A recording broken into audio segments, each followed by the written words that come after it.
Ah, ou des questions, si vous avez, je vais bien répondre. Avant que j'accueille ceux avec lesquels je vais discuter et de ce sujet et de leurs sujets digitaux, numériques, cross-canal, tout ce que vous voulez. Quelqu'un se lance en premier. Je suis à votre dispo. Vous pouvez m'allumer, ça ne me dérange pas. Hein. Si vous trouvez que j'ai vous présenté un parlez truc con, ça ira très bien. Oui, bonjour. J'avais juste une question sur... Vas-y, vas-y. Tout le monde entend. Oui, bonjour, Antoine. J'avais juste une question sur la création du morphotype, enfin du pied, Oui. en l'occurrence pour recommander la chaussure qui va le mieux. Quand j'avais lu l'article, je m'étais posé une question. Est-ce que c'est relatif à des achats passés? C'est-à-dire, par rapport à votre pied, on estime que le maximum de ventes sur des pieds se rapprochant du vôtre ont été faites sur ces produits-là. Et dans ces cas-là, est-ce qu'on n'a pas quand même un trou dans la raquette? À savoir, ça tombe, tout le monde s'est engouffré sur cette pompe-là, mais finalement, on ne sait pas si elle est adaptée ou pas. Alors, non. Je ne dis pas qu'il n'y a pas le risque, effectivement, que le mercantile prenne le pas sur le technique, mais à la base de cette techno-là, à chaque fois, c'est la captation d'infos techniques. Alors, dans le cas d'Adidas, c'est sur la manière dont je cours. Dans le cas de... Comment s'appelle l'autre techno? J'ai plus le nom. Oui, de New Balance, mais ça, c'est la marque qui joue avec, mais peu importe. Dans l'autre cas, c'est la mesure de mon pied.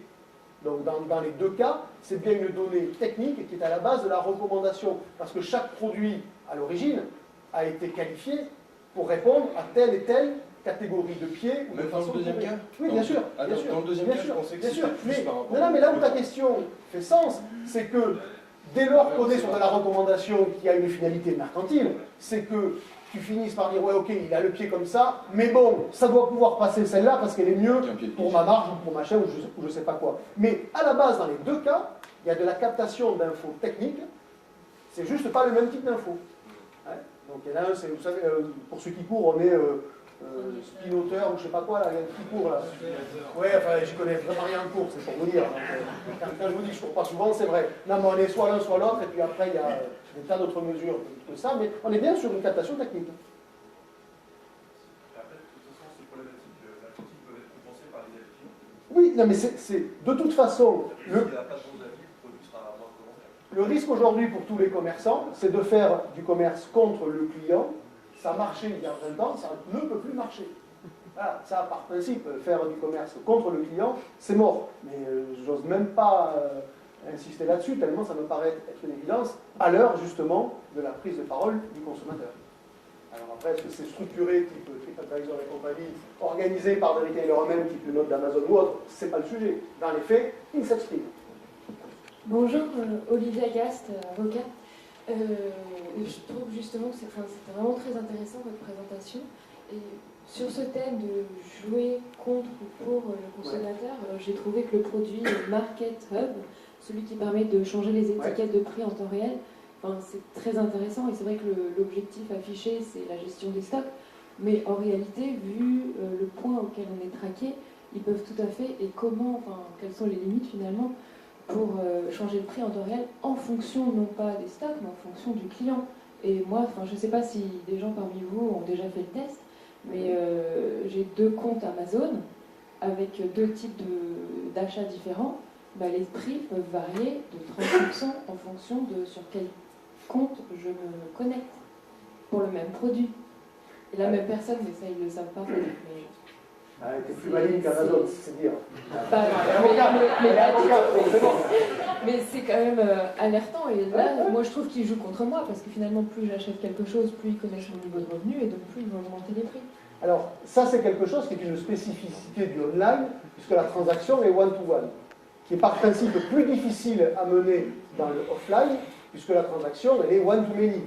Parce que c'est quand même rare d'avoir qu'un seul client dans le magasin et d'attendre qu'il sorte pour faire rentrer le suivant. Donc, par principe, déjà, la limite à ce risque-là, c'est dans le modèle même du offline.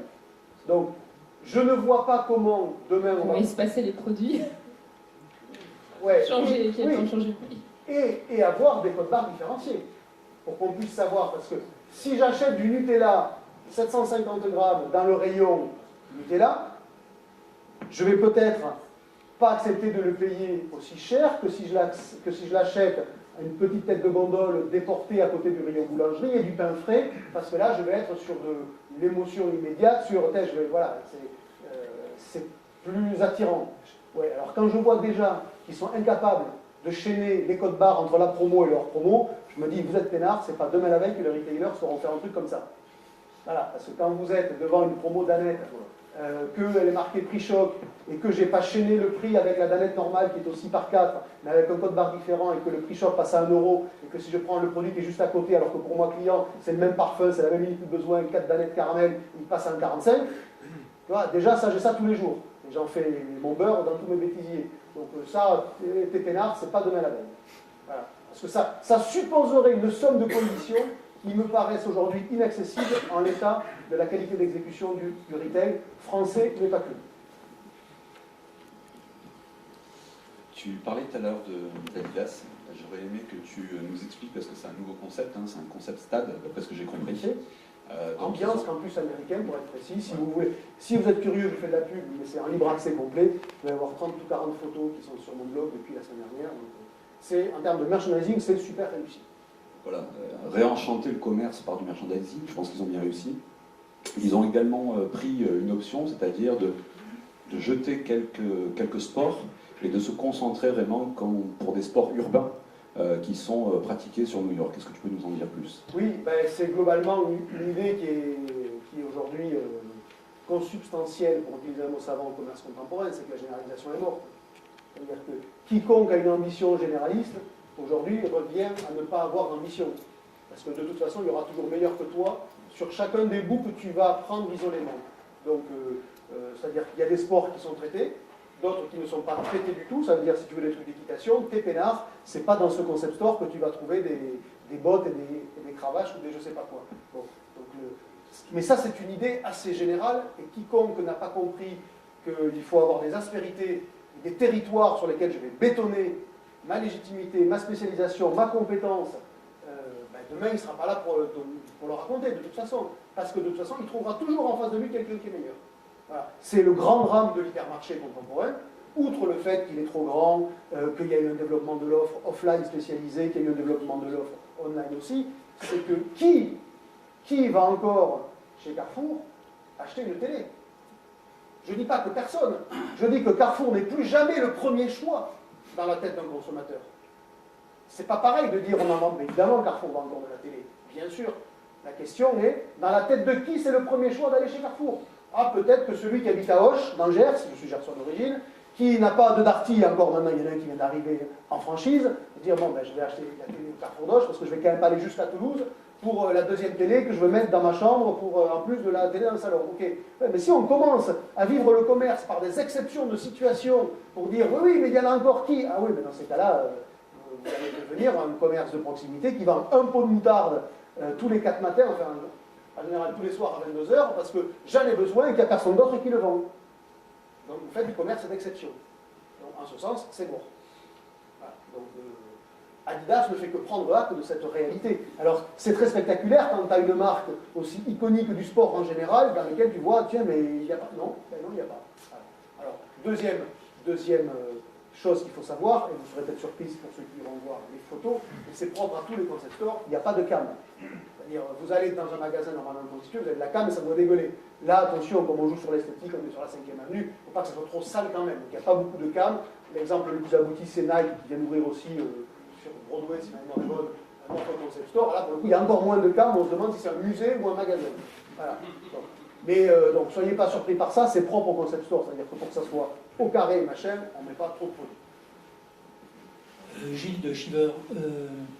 Bonjour Gilles de Shiver. Bonjour Olivier. C'est une grande journée aujourd'hui pour Shiver. Oui. Parce que l'enseigne Simply est morte et tuée à grand fracas. On avait été visionnaire. Oui, tout à fait. Voilà. Pour reparler du deal management en magasin, si tu changes les étiquettes en cours de journée, est-ce que tu ne t'exposes pas à l'irritant dont tu parles 5 minutes après, à savoir la différence de prix étiqueté et en caisse? Alors, sur le principe, oui. Dans les faits, manifestement, ce type d'irritant, dans son principe, est accepté. Sinon, les soldes seraient un moment qui se retournerait contre le commerçant parce que ça veut dire « Putain, tu m'as bien baisé la semaine dernière !» Voilà. Donc, malgré tout, cette idée-là de dire les prix varient en fonction de situation à la fin du marché, tu sais très bien que les fruits et légumes qui restent ou les poissons qui restent vont être à demi-tarif. Et ça ne te choque pas. Par contre, tu sais que si tu attends là et qu'il n'y a pas ce que tu veux, ben c'est le prix à payer, c'est le non-choix. Donc, sur le principe général, l'idée, elle n'est pas choquante, parce qu'elle est acceptée dans l'économie de la conso de manière générale. Ce qui peut la rendre choquante, après, c'est la rapidité et la vitesse à laquelle ça s'opère. Et donc, on n'est pas dans le principe, on est dans l'exécution. C'est exactement ça. On a essayé ça hein, sur la boulangerie, etc. Et on a fait marche arrière. Parce qu'on a eu trop de réclamations. Mais je prends cet exemple-là pour son intérêt de yield management. Peut-être que la boulangerie n'est pas le bon produit parce qu'on est sur du symbole très fort. C'est-à-dire que le prix de la baguette, c'est pas pour rien que vous vous cartonnez tous là-dessus. C'est parce que vous considérez que c'est un marqueur. Donc si c'est un marqueur, en tous les cas chez nous ici en France, c'est peut-être au couillon. Aux États-Unis, c'est pas un marqueur. La baguette française, c'est 3,99 $, hein, le prix de marché. Donc vous imaginez que c'est pas 25 centimes ou 30 centimes, voilà, comme chez toi. Donc dissocie, de mon point de vue, le principe que décrit cette tech, c'est je vais pouvoir mieux faire varier mon élasticité en fait en fonction de mon stock. Est-ce que la boulangerie est le meilleur sujet? Ça se discute. Chez vous, vous avez joué. Et votre expérience, elle est meilleure par principe que des théories vues sur un salon. Total respect là-dessus. Une dernière question. On passe à Ah ouais, parce que sinon, après, ils sont venus, ils ne vont pas parler. Ils vont pas... rapidement.